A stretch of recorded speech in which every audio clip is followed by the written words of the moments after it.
게재 위치 같은 경우에는 지금 설정하라는 해당 화면에서는 설명이 자세하게 나와 있지 않습니다. 그래서 제가 이 부분에 대해서 이 부분을 찍으려다가 지금 영상이 이럴 바엔 오디언스 타겟팅까지 하자, 아니면 이럴 바엔 캠페인까지 하자 해가지고 길어진 건데, 그만큼 정말 중요한 내용을 담고 있다고 생각해 주시면 될 것 같습니다. 이렇게 하시면 진짜 비효율적이고요. 이렇게 하시는 건 추천드리지 않고 직접 선택을 하셔가지고 진행을 해 주셔야 하는데, 이렇게만 나와 있습니다. 실제로 뭐 이렇게 보시면은 뭐 네이버 패밀리 매체, 네이버 퍼포먼스 네트워크 라고만 나와 있고, 설명이 그 세팅하는 화면 안에서는 따로 없습니다.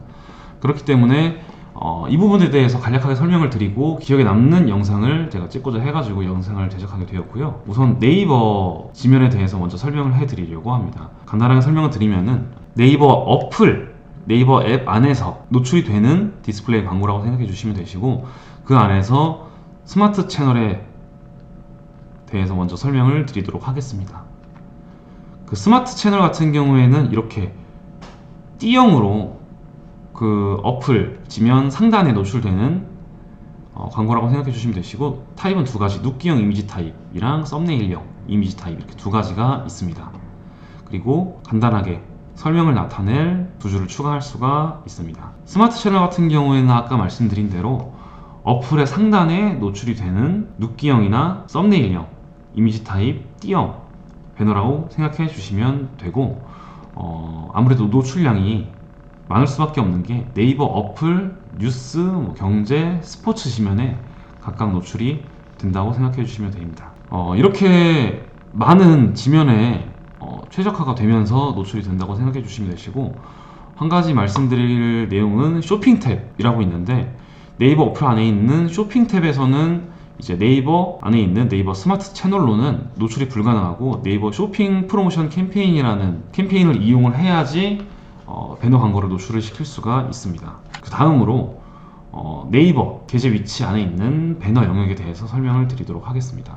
네이버 배너 영역 같은 경우에는 소재는 이미지 배너랑 네이티브 이미지, 이렇게 두 가지가 있고, 게재 영역은 네이버 메인과 서비스 통합, 이렇게 두 가지로 말씀드릴 수가 있습니다. 우선 소재부터 설명을 드리게 되면은, 이미지 배너 같은 경우에는 빨간색으로 박스 처리가 되어 있는 이미지만을 이용한 배너라고 생각해 주시면 되시고요.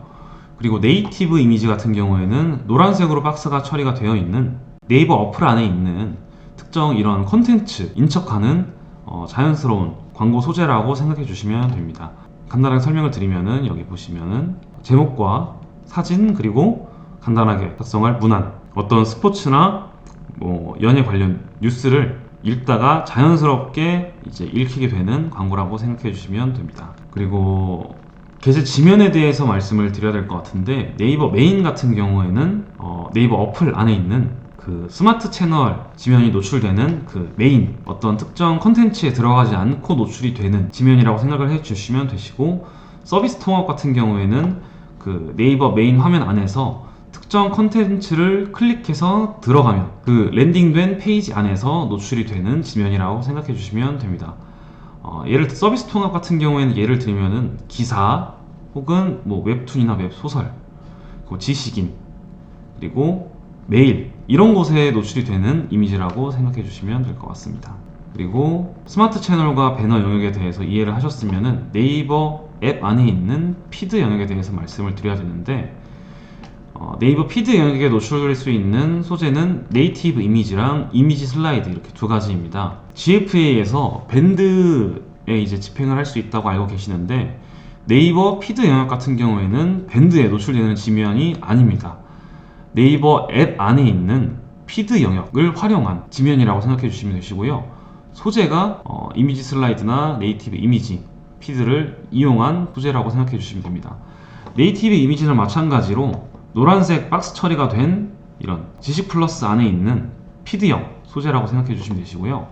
그 슬라이드 이미지 같은 경우에는 추천, 구독 안에 있는 이렇게 제품이 한 개가 전체가 다 나와 있고, 다음 제품은 절반만 게재가 되면서 하나하나씩 넘기면서 다음 제품을 노출시킬 수 있는 그런 소재 지면이라고 생각해 주시면 됩니다. 중요한 거는 밴드 지면이 아닙니다. 여기는 이렇게 이제 네이버 앱 안에서 GFA가 어디서 어떻게 노출되는지 말씀을 드렸는데요. 스마트 채널 같은 경우에는 간단하게 말씀드리면 상단에 D형으로 나와 있는 배너, 그리고 배너 영역, 네이버 메인과 서비스 통합은 스마트 채널은 상단이고 그 밑에 있는 컨텐츠들을 읽어 내려가면서 중단에 나와 있는 네이티브 이미지나 이미지형 배너라고 생각해 주시면 됩니다. 그리고 피드 영역 같은 경우에는 지식 플러스랑 추천 구독 안에 있는 이렇게 이미지 슬라이드를 활용해서 노출시킬 수 있는 지면이라고 생각해 주시면 됩니다. 이렇게 이제 네이버 관련해서 네이버 앱에 노출되는 게재 위치에 대해서 알아봤는데, 그 다음에는 네이버 앱이 아닌 네이버 패밀리 매체에서 노출이 되는 스마트 채널과 배너 영역, 그리고 피드 영역에 대해서 각각 알아보도록 하겠습니다. 우선 네이버 패밀리 매체에 대해서 먼저 말씀을 드려야 될 것 같은데, 네이버 밴드가 이제 네이버 패밀리 매체에 속하는 거고, 그리고 시리즈 네이버 패밀리 매체에 마찬가지로 속하고 있습니다. 스노우를 포함한 나머지 카메라 어플 이제 총 4종 또 네이버 패밀리 매체에 해당이 됩니다. 마찬가지로 이용할 수 있는 소재 형태는 이미지 배너, 네이티브 이미지, 이미지 슬라이드, 이렇게 3가지가 구성이 되어 있습니다. 네이버 패밀리 매체 안에 노출이 되는 스마트 채널은 그냥 이렇게 D형으로 나와 있는 눕기형 썸네일형 이미지 배너라고 생각해 주시면 됩니다. 패밀리 매체 스마트 채널 같은 경우에는 밴드 앱 안에 있는 내 밴드 새 소식 채팅 안에 있는 상단 노출 배너라고 생각해 주시면 됩니다. 패밀리 매체 중에서 카메라 어플에 이제 노출되는 스마트 채널은 카메라를 이렇게 찍게 되면은 촬영 후에 컨펌 화면이나 갤러리 하단에 노출되는 D형 이미지 배너라고 생각해 주시면 됩니다.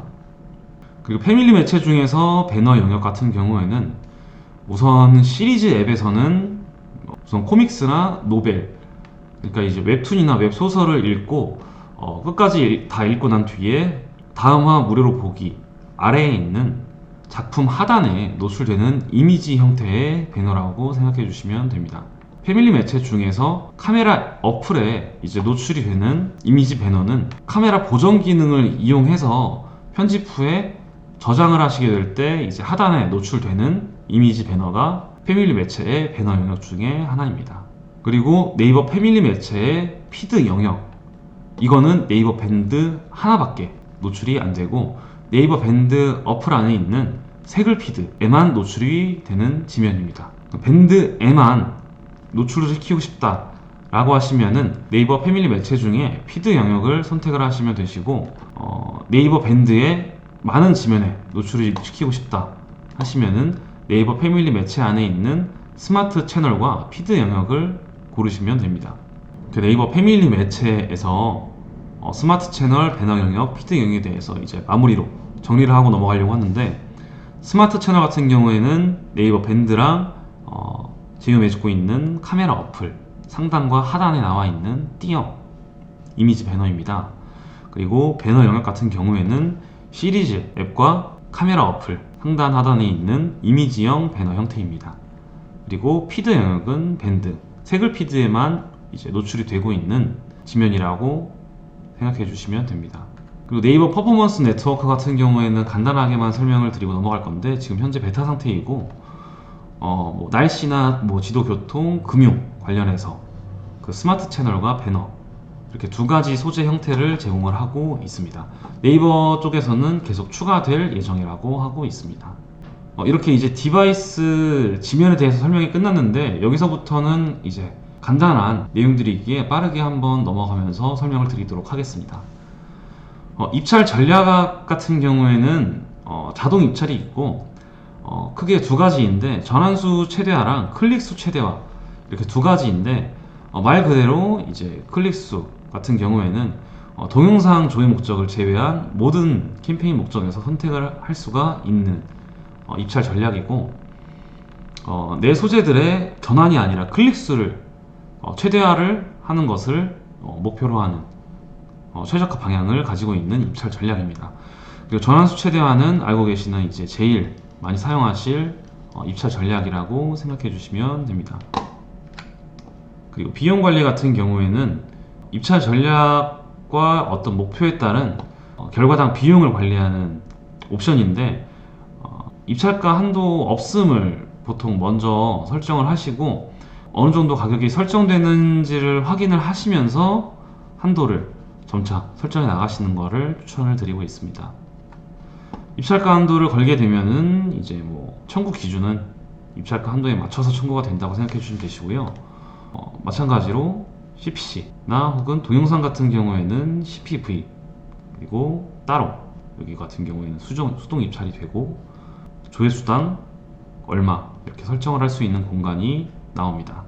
그리고 예산 관련해서는 일예산과 총예산 두 가지가 있는데, 일예산과 총예산은 알아서 설정을 하시게 되면 돼서 어려울 게 없기는 하지만, 이제 시작 일시랑 종료 일시가 필요한 광고 세팅의 경우에는 일예산으로 설정하게 될 경우에는 뭐 설정을 할 수도 있고 설정 없이 하루에 특정 금액씩 계속 노출을 시킬 수가 있지만, 시작 일시와 종료 일시가 뚜렷하게 정해져 있는 광고일 경우에는 이렇게 총 예산으로 설정을 하여서 집행을 할 수가 있고, 마찬가지로 거꾸로 생각을 했을 때 예산 자체를 총 예산으로 잡고 집행을 하게 되면은 시작 일시와 종료 일시를 꼭 설정을 해 놔야 되고, 종료 일시 없이 게재를 하는 방법은 설정이 불가능한 상태입니다. 이렇게 이제 입찰과 예산에 대해서 한번 설명을 드렸고, 지금부터는 이제 게재 일정과 방식에 대해서 설명을 드리려고 합니다. 게재 일정과 방식에서는 상세 일정, 항상 게재가 있고, 이렇게 요일 및 시간 설정에 따라 게재하는 방식이 있습니다.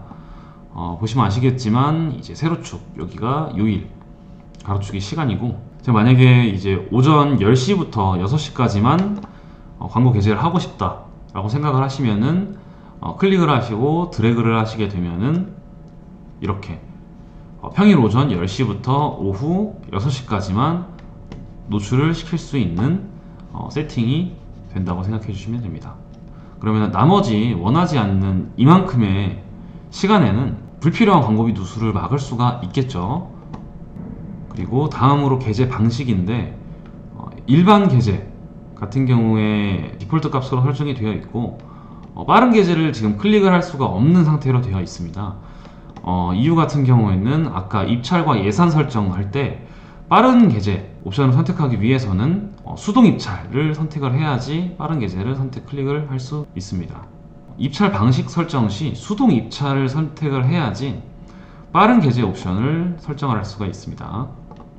아까 이제 입찰 전략에서 선택했던 건데, 동영상 조회 목적의 캠페인은 수동 입찰만 가능하니까 수동 입찰을 클릭하고 게재 방식 화면으로 내려오면은 빠른 게재가 설정이 가능합니다. 그리고 소재 선택 방식은 세 가지로 이제 구분이 되어 있는데, 최적화, 성과 가중, 균등, 이렇게 세 가지로 나뉘어져 있습니다.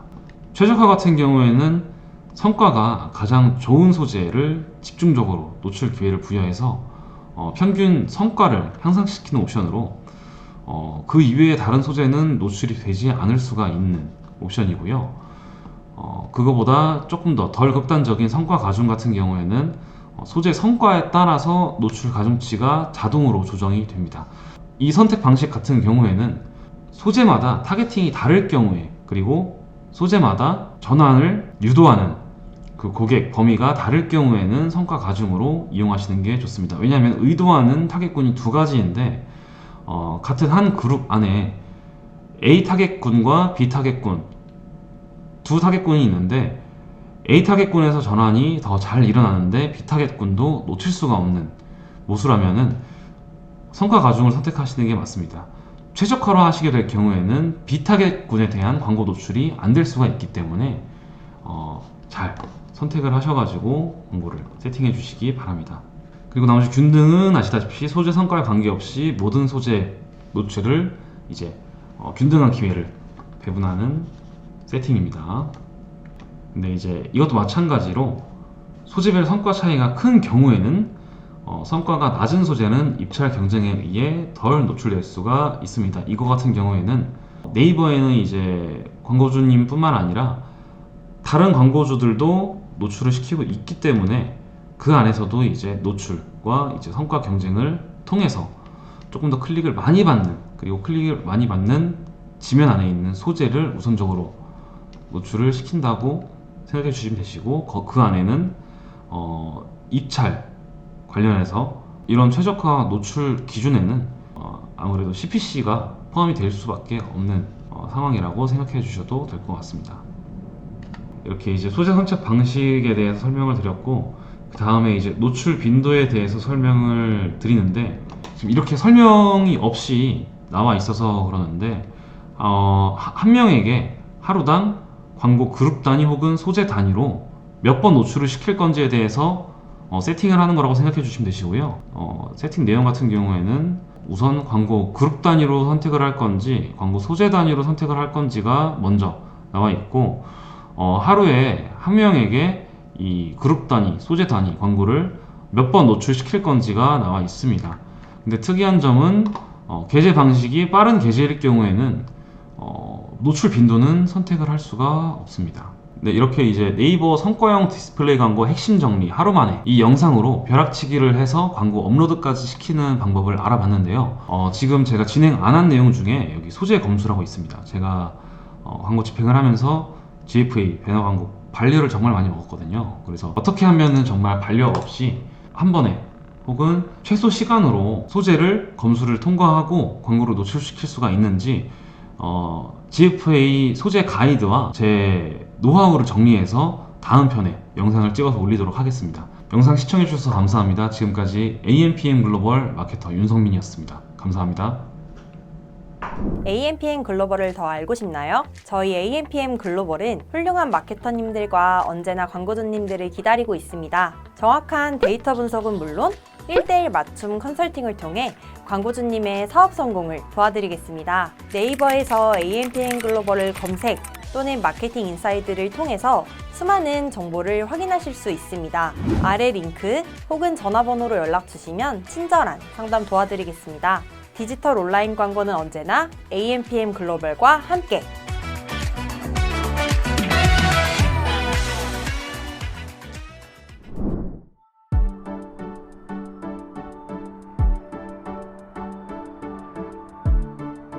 구독과 좋아요는 컨텐츠 제작에 힘이 됩니다.